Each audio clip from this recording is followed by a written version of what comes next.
Hey guys, welcome back to the channel. In this tutorial, I'm going to show you how to send files from Android phone. Alright, let's get started. First of all, open your file manager on your Android phone, and this is my file manager, so just tap on it. Then we can select the files based on its category, and you can select image category, videos category, audio, or documents. And we can also select the file from based on its location. You can choose either internal storage or SD card. And for example, I'm just going to select the file location. I'm going to send a files from my internal storage. Then for example, I'm going to send a file from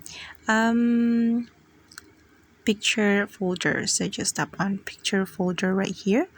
Then we can select multiple files.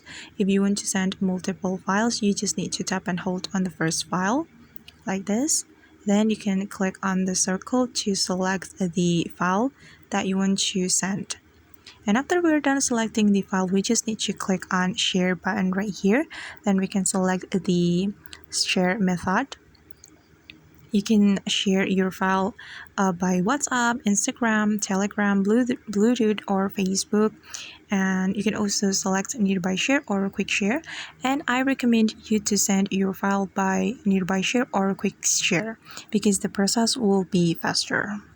And for example, I'm just going to share or send my file by nearby share. So just tap on nearby share. Then after that, we just need to follow the instruction. Okay guys, and that's how we can send files from Android phone. I hope this tutorial will be helpful for you. Thank you so much for watching and see you in the next video.